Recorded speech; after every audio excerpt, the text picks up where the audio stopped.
Ah, Wasitnya aja yang asal Mesir itu, dia aja udah minta maaf dan dia udah mengundurkan diri dari FIFA karena dia mengakui bahwa dia tuh emang disogok oleh mafia. Berarti mafia tuh ada gitu. Penonton itu serentak berdiri sambil megang kepala kan.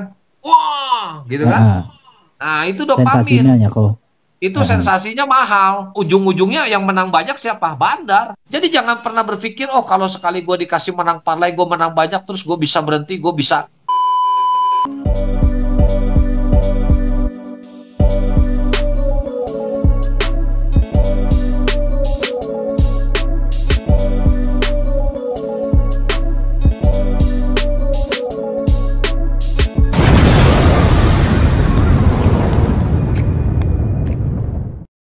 Oh, Ternyata yang saya alami kan judi bola itu sebenarnya yang bikin ketagihan itu dari sisi hormonalnya itu.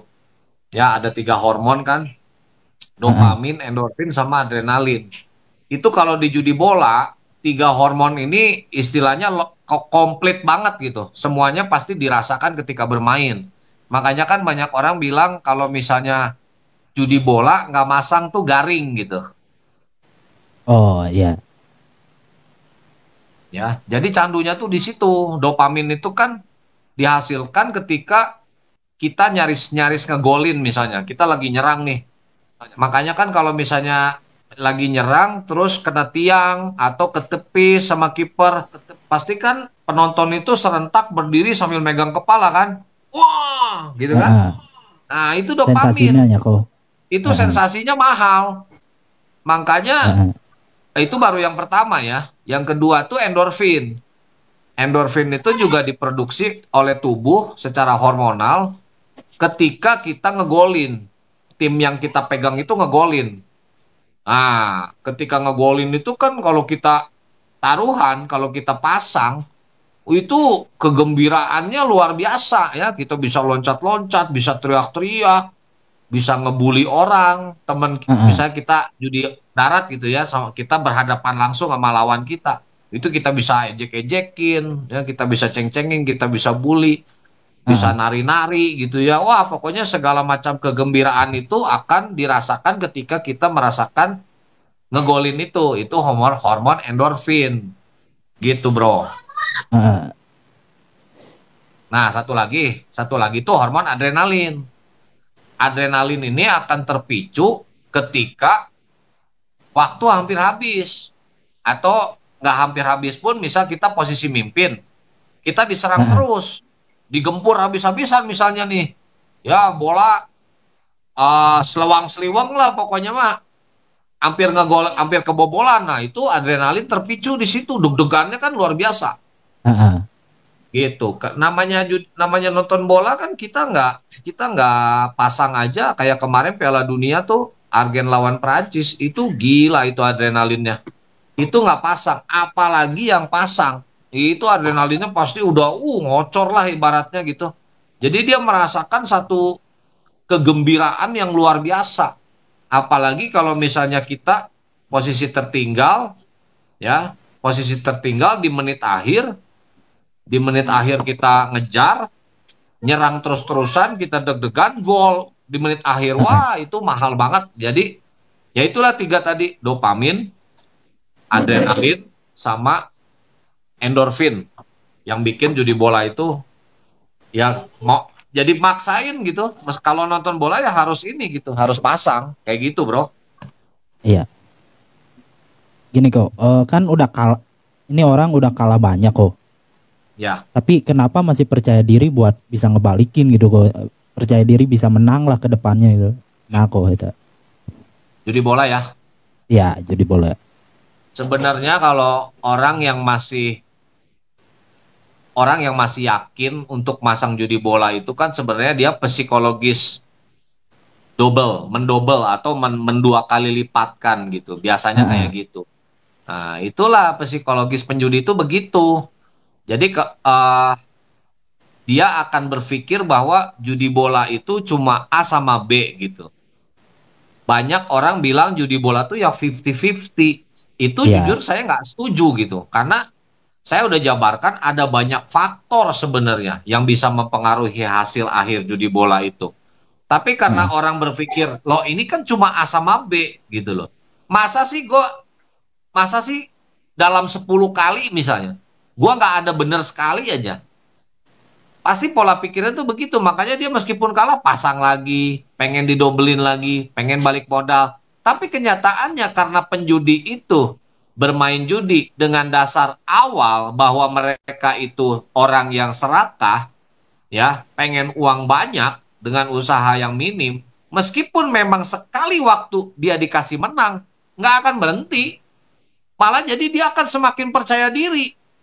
Makanya Oh, titik untuk berhenti itu nggak akan ketemu gitu untuk orang-orang yang heeh. emang mau terus-menerus main di dalam judi bola gitu.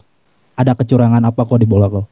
Judi bola itu kalau dibilang 50-50 atau judi bola itu dibilang peluangnya paling fair, terus kemudian dibilang juga paling bisa pakai feeling, paling bisa prediksi, itu saya nggak setuju. Ya, karena Heeh. saya judi bola itu saya benar-benar aktif itu 6 tahun. Ya, 6 tahun itu saya rasa itu udah waktu yang sangat panjang gitu loh untuk bisa sampai kepada sebuah kesimpulan bahwa judi bola ini bukan sesuatu yang bisa diprediksi. Nah, faktor pertama ya, ini Heeh. juga diucapkan oleh Coach Justin. Ya, Ya. Coach Justin itu kan emang hidupnya di sepak bola. Itu videonya viral sampai 8 juta 600 lebih kalau nggak salah. Dia bilang di Eropa itu ada 400 partai ya yang berbau match fixing atau pengaturan skor Heeh. ya. Jadi mafia itu bekerja di setiap partai sepak bola. Dan itu bukan cuman bicara di liga-liga Eropa. Kalau Italia udah jelas ada Calciopoli 2006 ya.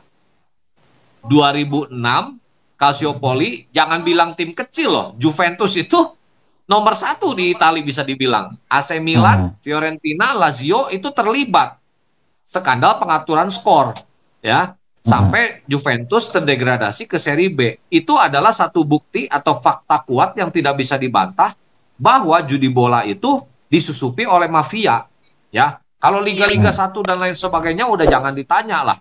Bahkan Indonesia aja, sepak bola lokal Indonesia aja, ya, itu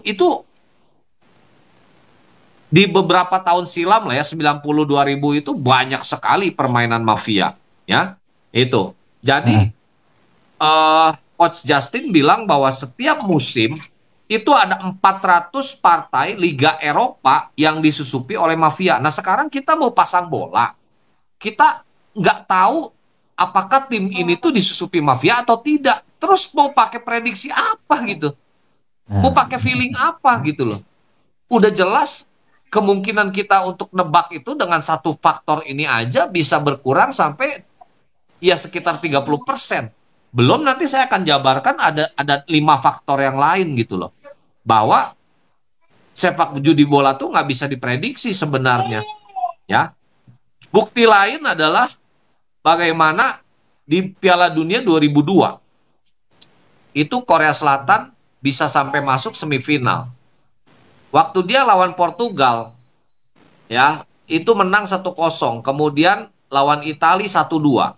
Lawan Italia 1-2, wasitnya aja perhatiin ya. heeh. Wasitnya aja yang asal Mesir itu, dia aja udah minta maaf dan dia udah mengundurkan diri dari FIFA karena dia mengakui bahwa dia tuh emang disogok oleh mafia. Berarti mafia tuh ada gitu. Dan sampai sekelas Piala Dunia pun itu masih bisa tercemar, dikotori oleh sekelas mafia gitu. Ya. Nah, makanya kita mesti sampai kepada satu konsep berpikir bahwa bola itu bukan fair play, tapi yang pertama tuh uang, karena bola tuh industri. Heeh. Industri itu utamanya adalah mendapatkan untung, ya. Makanya kan kita bisa lihat tim-tim yang misalnya rivalitas gitu ya. Tapi Ya. karena uang pemain pentolannya ya bisa pindah ke tim lain gitu. Bukan bukan utama fair play, bukan utama bagaimana apa namanya membela sebuah tim. Enggak gitu. Negara pun bisa dinaturalisasi gitu ya. Nah, jadi Piala Eropa itu Piala Dunia 2002, Korea Selatan itu mengalahkan Italia dan itu wasitnya udah minta maaf sama FIFA dan mengundurkan diri. Kemudian partai yang paling parah itu terjadi ketika lawan Spanyol, ya. Ketika lawan Nah, Spanyol, Korea Selatan itu bisa 3 gol dianulir. Yang satu dibilang ada pelanggaran, padahal yang ditarik kaosnya pemain Spanyol, tapi dianulir golnya. Yang kedua dibilang out, padahal bola belum out, dianulir sama hakim nah, garis. Yang ketiga itu dibilang offside, padahal itu tipis banget lah, itu masih oke lah. Akhirnya kan Spanyol kalah. Nah jadi mau mau bahas mafia tuh nggak ada habisnya gitu. Jadi kita mesti tanamkan dalam kepala kita, kenapa judi bola susah untuk diprediksi? Karena ada permainan mafia di dalamnya.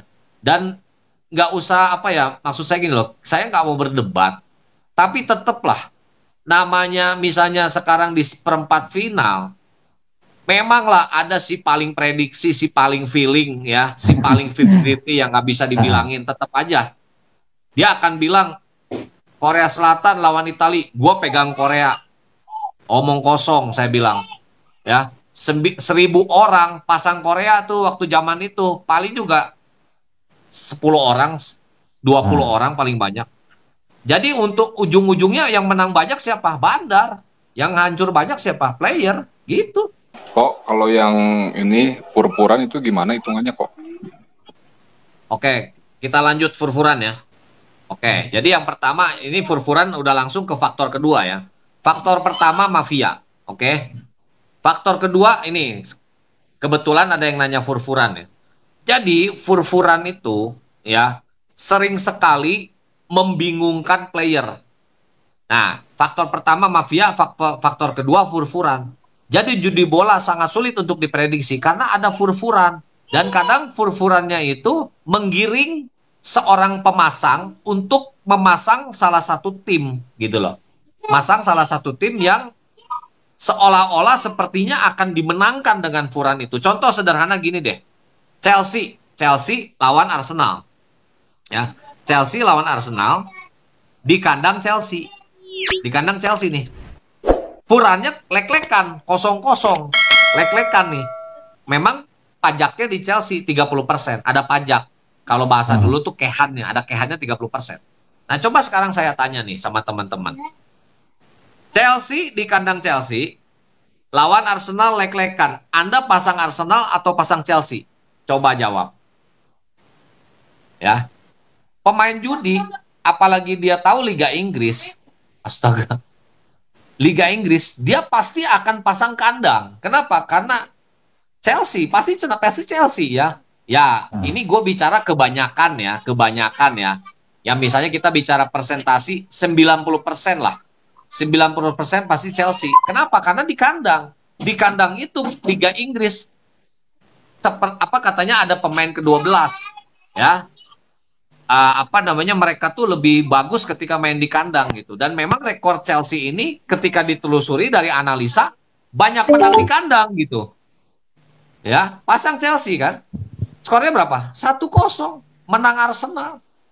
Nah, itu kadang-kadang furan kayak gitu tuh membingungkan gitu. Saya pernah ketemu furan yang paling ekstrim. Furan yang paling ekstrim sepanjang saya judi bola ya.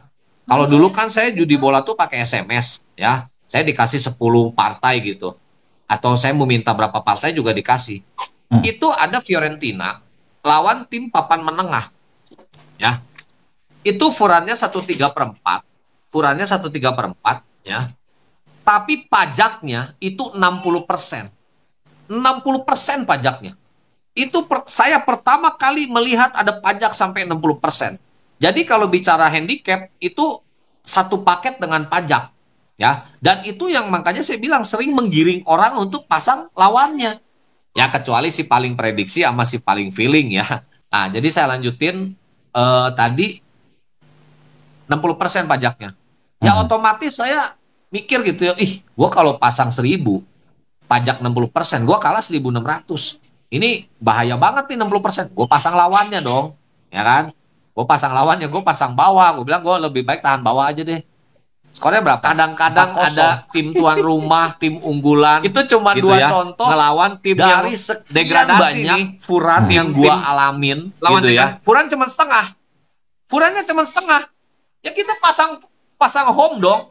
Pasang home dong. Furan cuma setengah. Skornya berapa? 1-1, 0-0. Jadi capek lah judi bola. Kalau saya tuh 6 tahun tuh udah di titik di mana saya ngerti bahwa judi bola ini adalah industri. Makanya di luar negeri itu sponsornya tuh kan jelas, Bet and Win, 88 win, 365 win. Kenapa ya? Karena mereka tuh mau bikin satu sistem perjudian supaya player tuh kalah terus dan bandar menang terus. Kalau ada presentasi pun saya yakin 70-30, 70 bandar menang, 30 player kalah. 30 player menang gitu. Makanya kan kalau kalian tahu, saya tuh udah main SBO Bet, IBC Bet, itu udah dari tahun 2008. Dari pertama kali keluar, itu saya udah main. Dulu sistemnya bukan kayak sekarang. Kalau sekarang kan depo dulu, baru kalah. Ya kan? Kalau dulu, main dulu, baru ngutang. Sistemnya kredit kalau dulu. SBO Bet sama IBC Bet, gitu. Judi pay later kayaknya. Hah? Judi pay later jadi nate. Iya. Jadi saya bayarnya itu di Selasa sama Jumat. Minta kredit sistemnya gitu. Nah, tadi kan udah 2 faktor ya. Mafia, terus yang kedua Furan dan handicap. Yang ketiga, ini yang membuat judi bola susah diprediksi adalah player seringkali main sampai di menit akhir. Itulah bola jalan. Ya. Bola jalan, ya. Bola jalan ini sangat amat menghancurkan player. Kenapa? Karena kalahnya bisa kali 10 kali lipat, bisa 15 kali lipat. Lu pasang cepet aja lu bisa kalah 1 juta atau 1.500.000. Itu sakitnya minta ampun. Nah, ditambah satu lagi, lu kalau judi bola udah melibatkan yang namanya fanatisme sama sebuah tim. Ya, itu combo tuh. Ini combo yang kadang-kadang menghancurkan player. Ya. Lu kayak MU kemarin, kalau lu fans MU, sebenarnya lu udah ancur-ancuran dari awal musim. Nah, ini makanya faktor ketiga yang saya bilang. Kenapa player judi bola itu akan cenderung kalah? Karena begitu dia ngefans sama sebuah tim, mau menang, mau kalah, mau 10 kali kalah, tetap dia pasangnya MU. Nah, itu biasanya. Yang bikin player itu ngelipet-lipet di situ, pasang terus, tahu-tahu tambah hancur. Apalagi Maguire banyak blunder di awal musim. Gue yakin musim ini pemain MU hancur-hancuran. Ya, nah itu fanatisme yang berlebihan. Dan kebanyakan orang itu akan ngefans sama klub-klub bola yang papan atas. Masa di sini ada yang ngefans sama misalnya West Bromwich Albion gitu, atau Norwich City, atau Sunderland? Gue yakin nggak ada lah. Pegel ngebelainnya juga banyak kalahnya gitu kan. Orang itu ngefans akan Manchester City, MU. Ini PSG aja baru kalah tuh tadi malam kalau nggak salah 0-2. Ya, 0-2 kalah PSG itu lawan tim apa nggak jelas. Nah, gue lanjutin lagi. Ketika seseorang fanatik sebuah tim dan tim itu kalah terus, dia akan tetap pasang. Nah, kalau ini dikombinasi dengan bola jalan dan terjadi di Liga MU, ini otak gue aja nih ya. Gue nggak tahu lu setuju atau enggak. Tapi gue mikir gini. Fans MU, ketika MU ketinggalan 2-0, dia akan belain MU. Dia akan pasang MU bola jalan. Taunya kalah lagi 3-0. Dia tetap pasang MU lagi. Masa sih MU nggak bisa ngegolin 1? Ah, itu ucapan kayak gitu tuh sering banget tuh penjudi bola tuh. Masa sih MU nggak bisa nahan? Masa sih MU nggak bisa ngegolin lagi 1? 4-0. Dipasang lagi MU. 5-0. Disikat terus habis-habisan itu. Bola jalan itu nggak ada ampun itu yang pasang MU dan suka bola jalan. Itu kombinasi 7-0 itu menghancurkan player sehancur-hancurnya. Coba deh ada nggak tuh yang ngalamin? Gue tuh udah kenyang yang begitu tuh dari dulu tuh.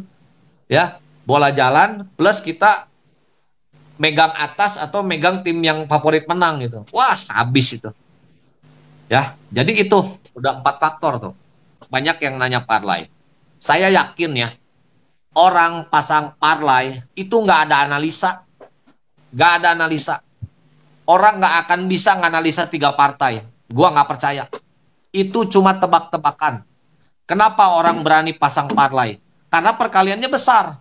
Karena untung-untungannya besar. Mereka akan pikir gue pasang gocap gue bisa dapat jutaan. Dia begitu. Itu nggak ada analisa. Satu partai aja mau dianalisa setengah mati susahnya. Apalagi 3 partai. Nggak mungkin itu. Jadi itu cuman murni untung-untungan aja. Parlay itu cuma murni untung-untungan aja. Ya, untung-untungan itu. Kalau mau kita bicara kenyataannya, satu partai aja nganalisanya susah banget. Gimana kita bisa nebak 3 partai bener semua? Itu cuma untung-untungan aja. Itu nggak ada yang namanya feeling, yang nggak ada yang namanya prediksi. Itu nggak ada. Itu cuma sekedar untung-untungan. Kalian suka main itu karena kalian pikir dari modal kecil bisa dapat modal besar. Nah, itulah pola pikir yang selalu membenarkan orang-orang untuk main parlay. Padahal bandar itu nggak pernah rugi dengan parlay. Ya, saya tuh punya teman bandar dulu. Ya, setiap kali hitungan itu saya dikasih lihat kertasnya. Ada misalnya 20 orang masang, yang benar paling 3, yang perkaliannya tinggi, tapi yang kalah lebih banyak. Ya, jadi nggak ada itu yang namanya parlay orang bisa prediksi. Saya nggak percaya. Satu partai aja susah diprediksi, apalagi 3. Nah, jadi gue ulang dikit ya. Kenapa judi bola susah diprediksi? Pertama, karena ada mafia. Kedua itu karena ada Furan dan Kehan yang membingungkan. Yang ketiga ada bola jalan yang menghancurkan player. Furan, Kehan yang membingungkan, ada bola jalan, dan ada fanatisme berlebihan. Yang kelima yang membuat judi bola susah diprediksi ya adalah pengaturan skor oleh tim itu sendiri. Padahal pengaturan skor itu kayak misalnya gini ya. Misalnya nih ya, Prancis sudah pasti lolos. Dia lawan Tunisia. Ya, yang menang Tunisia, yang menang lawan Tunisia misalnya nanti ketemunya Brazil. Yang kalah ketemunya misalnya Kroasia, misalnya ya. Kira-kira Prancis mau nggak sengaja kalah? Biar nanti di sistem gugur ketemunya Kroasia. Ya maulah. Betul nggak? Udah bukan urusan judi. Ini urusan tim itu sendiri sengaja kalah. Ada itu.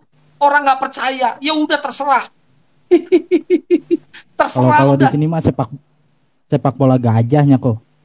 Iya. Sekarang gini. Dari awal aja Argentina. Gue bilang Argentina sengaja kalah. Orang nggak setuju sama gue kan. Dasarnya apa? Gue bilang dasarnya gue baca berita. Ada beritanya. Lu mau debat sama yang nulis berita. Gue sih percaya Argentina sengaja kalah. Supaya apa? Supaya dia nggak ketemu Brazil di sistem gugur. Buktinya Argentina sampai final melenggang mudah. Di semifinal aja cuma ketemu Kroasia. Kenapa? Karena dari awal dia sengaja kalah. Itu orang nggak percaya, ya terserah. Tapi kenyataannya Argentina kalah. Kalau gue bilang, menurut berita sengaja kalah. Yang jadi korban siapa? Player. Coba deh sekarang kita ngomong jujur deh. Ya, Argentina lawan Arab, persentasinya 90% gue yakin masang Argentina. Kurannya 1/3/4. 90% Argentina, gue yakin. Ya nggak? Jelas kok. Kalah 1-2. Yang menang siapa? Bandar. Udah. Meskipun itu bukan karena Argentina disuap loh. Bukan. Argentina nggak disogok. Tapi Argentina sengaja kalah. Nah, udah gitu seperti Prancis udah pasti lolos. Lawan Tunisia. Dia sengaja kalah. Ada lagi Portugal lawan Korea Selatan. Sengaja kalah juga. Bisa jadi gitu loh. Supaya dia ketemu lawan yang lebih mudah. Nah, kalau ketika ada partai yang biasanya setengah kompetisi kayak gitu, ada kualifikasi dan sistem gugur, itu sangat banyak. Sengaja kalah supaya ketemu lawan yang lebih gampang gitu. Nah, kalau sampai sudah terjadi seperti itu, yang jadi korban siapa? Player. Itulah makanya judi bola tuh susah diprediksi. Sekarang bilang lagi parlay, gue nggak percaya ada orang pasang parlay 3 tim dianalisa satu-satu. Enggak, itu cuma tebak-tebakan doang. Gitu bro. Nah, jadi 5 faktor ini yang biasa saya bilang membuat player susah menang dan akhirnya player jadi korban. Nah, faktor ke-6 adalah kejutan tim kuda hitam atau tim non-unggulan. Itu yang seringkali menghancurkan player. Kenapa? Karena contoh di Piala Dunia 2022 Qatar kemarin, itu kalian tahu nggak perputaran uangnya tuh mencapai 546 triliun rupiah. 546 triliun rupiah. Itu bukan uang kecil ya. Gitu. Nah, banyak player yang pastinya hancur gitu di judi bola. Nah, tim kuda hitam kemarin itu yang kita tahu adalah Maroko. Maroko partai pertama menang 2-0 melawan Belgia. Nah, itu siapa yang bisa nebak deh? Oke, misal ada. Kita bicara kembali lagi presentasi. 90% Portugal Maroko lawan Belgia, pasti 90% masang Belgia. 80% lah, nggak usah muluk-muluk. Pasti pegang Belgia. Taunya Maroko yang menang 2-0. Nah, ada kecenderungan penjudi bola ketika sebuah tim non unggulan menang, dia akan ngelawan. Partai kedua dilawan lagi nih, Maroko. Taunya menang lagi. Player boncos lagi. Partai ketiga dipikir Maroko udah bakal, makasih Tuan Diraya.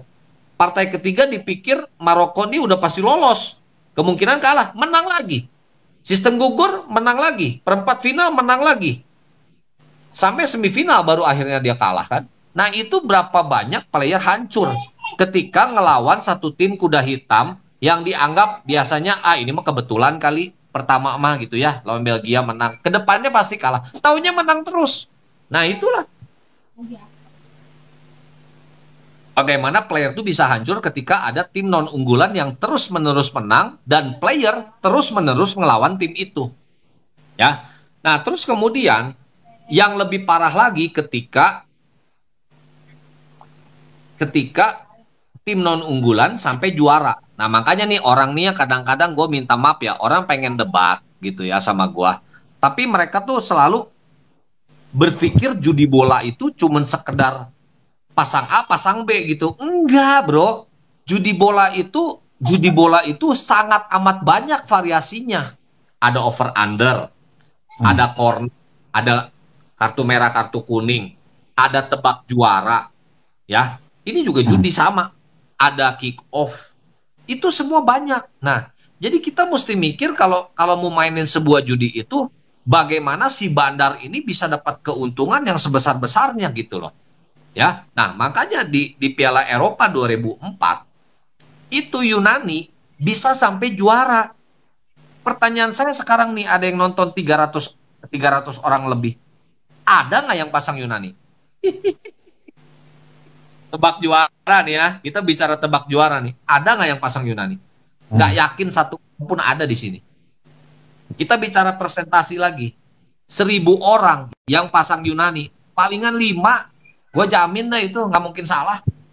Ya lu Eropa gitu loh. Lu pasti pilih Prancis dulu. Masih ada Inggris. Masih ada Belgia. Masih ada Portugal.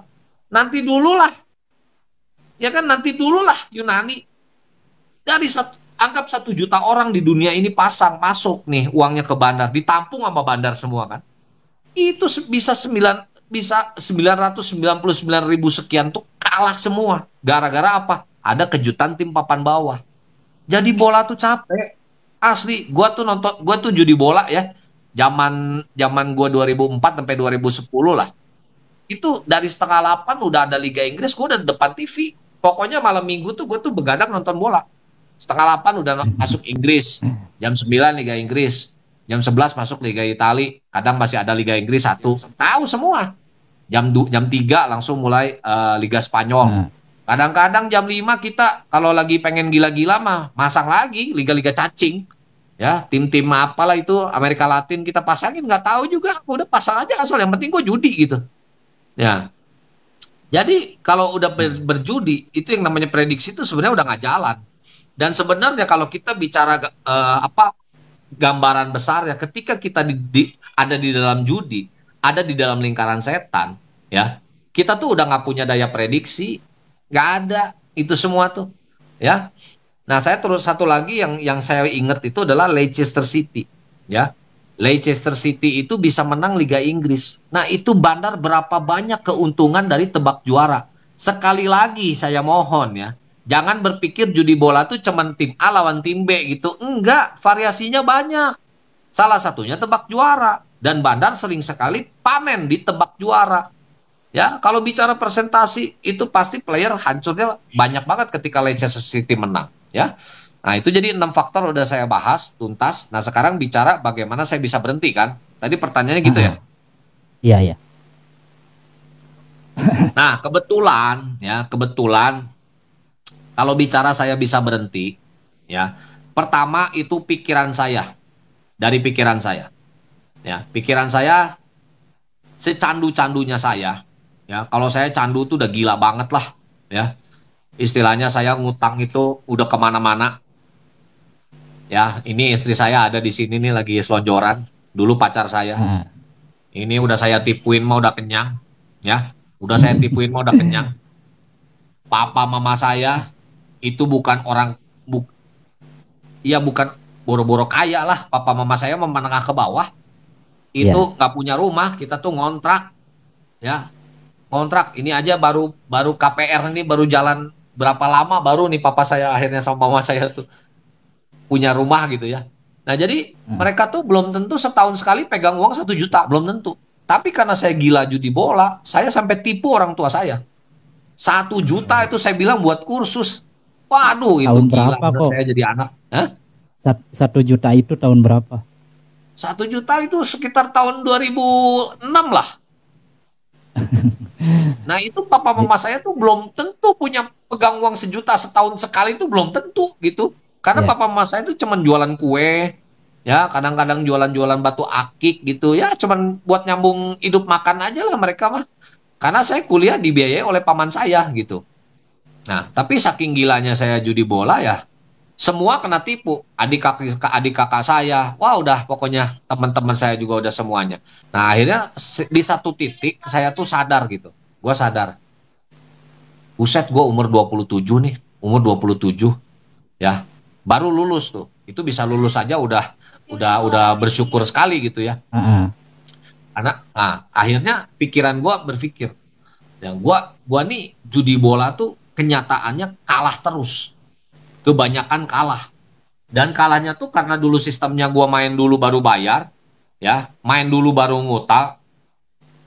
Itu ya mungkin kalau di total-total mah udah puluhan juta. Dengan catatan gua tuh nggak punya kerjaan, gua kuliah. Dan setiap kali kalah baru gue pinjem sana sini, tipu Ah, sana, tipu sini. Pernah sampai sekali waktu karena bandarnya itu dosen saya, dia datang ke ini, datang ke kosan saya, dikasih motornya, nih kamu kalah kan berapa 1,2 kalau nggak salah. Nggak punya uang. Gilanya tuh gitu nggak punya uang. Akhirnya saya pakai motornya saya jalan-jalan aja ke teman saya, ngebohong sana sini. Dapat saya pinjaman 740 ribu. Baru saya kasih bandar saya, Pak. Bandar saya pulang dosen saya. Nah, satu satu kali saya berpikir, saya ini hancur gara-gara judi bola. Ya, saya tuh banyak kalah. Sekarang saya banyak hutang. Saya nggak punya apa-apa. Umur 27 nggak punya tabungan, nggak punya kendaraan boro-boro, kerjaan juga belum punya. Jadi saya sadar pertama itu bahwa judi bola tuh menghancurkan saya. Itu yang pertama. ah, Saya ah. bisa berhenti. Yang kedua, saya menyadari bahwa saya itu tidak bisa memprediksi. Saya tuh nggak bisa pakai feeling saya. Dan apapun yang saya lakukan, saya akan terus kalah. Jadi setelah saya sadar judi bola menghancurkan saya, yang kedua saya nyerah. Nah, saya lihat orang-orang yang komen di video-video saya itu orang-orang yang belum nyerah. Ah, Mereka masih ngerasa judi bola tuh bisa pakai prediksi gitu, pakai feeling gitu, 50-50 peluangnya. Ya kita lihat aja deh, ya 5 tahun ke depan gimana gitu. Masih bisa nggak kamu ngomong kayak gitu? Karena saya ini udah nyerah gitu. Nah, ketika saya nyerah, akhirnya timbullah niat untuk berhenti gitu kan. Timbul niat berhenti dan saya bersyukur ya saya juga ya saya beragama ya, saya berdoa juga. Saya berdoa ah, minta ah. tolong sama Tuhan ya. Tuhan saya pengen berhenti nih. Saya sadar judi bola itu menyengsarakan saya dan saya sadar saya nggak berbakat main judi bola, saya nyerah. Nah, ini coba diikutin nih kalau mau berhenti itu. Pertama sadar ya, jangan selalu teriming-iming optimis, oh kali ini gue parlay bisa nih dari 50 ribu bisa jadi berapa puluh juta. Jangan mikir ke sana. Saya lihat teman saya sendiri ya, pasang 13 partai, parlay. 13 partai, kurang banyak apa itu 13 partai? Betul semua, 50.000, dapat 35 juta. 35 juta, itu di depan mata saya itu. Ada kejadian, ada. Tapi setelah itu uangnya dipakai foya-foya, dipakai nggak jelas. Ujung-ujungnya terakhir dia hancur juga gara-gara judi. Jadi jangan pernah berpikir, oh kalau sekali gue dikasih menang parlay, gue menang banyak, terus gue bisa berhenti, gue bisa. Apalagi berpikiran lu mau ngapain, mau buka usaha pakai uang judi gitu. Heeh. Nggak bakal bisa, bos. Ya. Nah, jadi akhirnya saya doa yang ketiga. Nah, yang keempat saya berhasil berhenti itu adalah saya dapat kerjaan di Jakarta. Dan saya percaya itu adalah cara Tuhan untuk menyelamatkan saya, menolong saya. Karena di Bandung itu ada dua bandar bola saya. Ya, ini baru judi bola nih. Heeh. Kalau judi kartu ya, saya tuh dari kosan ke kosan tuh udah tahu markas-markasnya di mana. Jadi Senin misalnya sini libur, saya pindah ke kosan itu. Udah tahu di kantin ini, di kosan ini. Saya udah tahu semua. Jadi Heeh. teman saya tuh penjudi semua. Kalau saya tetap di Bandung, saya nggak akan pernah lolos dari penjudian, nggak akan pernah bisa berhenti saya. Makanya cara Tuhan, saya dengan saya juga mujizat saya rasa gitu ya. Saya lulus 8 tahun. Saya lulus 8 tahun. Kalau kamu lihat CV orang, apa namanya, lamaran orang lulus 8 tahun, pasti lu mikir ini orang pertama bodoh, kedua nakal. Karena lulusnya 8 tahun gitu kan, susah cari kerja. Wah, udah ngelamar sana sini, sampai interview sana sini, nggak dapat kerja. Tapi tetap pertama saya sadar, kedua saya niat, ya judi bola itu saya menghancurkan saya udah nyerah, saya niat, saya doa, akhirnya saya dapat kerjaan di Jakarta. Nah dari situlah awal saya bisa berhenti, saya keluar dari pergaulan saya meninggalkan Bandung, saya di Jakarta. Di Jakarta saya tidak mencari pergaulan judi lagi. Saya sempat tergoda, saya hubungi bandar saya yang di Bandung. Saya hubungi, saya bilang, ya gue mailnya Koko ya, Koh, gue pengen pasang lagi dong, iseng-iseng. Dia bilang, lu di Bandung aja dulu sering macet katanya. Gua susah naginya. Apalagi lu sekarang di Jakarta katanya. Jadi nggak dikasih lagi sama dia. Nggak dikasih lagi sama dia Furan. Udah, gua Takut nggak, tuh gua nih. terputus lah dari Heeh. pergaulan judi. Gitu bro. Nah akhirnya ini sebenarnya tadi tuh ada 5 cara. Nanti gua rangkum gitu ya. Nah Heeh. setelah gua kerja, gua jadi orang yang gila kerja. Gue jadi orang yang gila kerja. Gue bisa pergi jam 9, gue pulang jam 10 malam. Gue pergi jam 9, gue kadang pulang jam 11 malam. Sabtu gue kerja, Minggu gue kerja. Gue pikir daripada gue gabut di kosan, gue rebahan, gue tidur-tiduran, gue pasti akan cari cara untuk judi lagi. Gue bisa-bisa cari pergaulan judi di sana. Jadi gue menyibukkan diri gue, yang asalnya gue judi sehari, gue kalau judi gue bisa semalaman kalau judi kartu itu dari Heeh. malam sampai pagi bisa full itu. Ya, kalau judi bola ya udah jelas dari setengah 8 malam sampai jam jam 7 pagi mungkin baru tidur. Sekian belas jam, sekian puluh jam dipakai buat judi. Akhirnya ya gue lampiaskan ke kerja. Nah, jadi gue bisa berhenti pertama timbul niat. Tadi gue udah ceritain. Pertama gue sadar dari pikiran bahwa gue tuh kalah dan gue nggak berdaya, gue nggak berbakat dan judi menghancurkan gue. Yang kedua gue timbul niat, ya. Akhirnya ya gue bersyukur niat itu disambut baik karena emang gue udah niat untuk tobat juga. Gue sadar bahwa judi bola itu salah, ya. Gue dapat kerjaan, kemudian gue meninggalkan pergaulan gue. Yang keempat, gue dapat aktivitas pengganti, yang itu adalah bekerja. Dan yang kelima, yaitu gue doa. Gue deketin diri lagi sama Tuhan.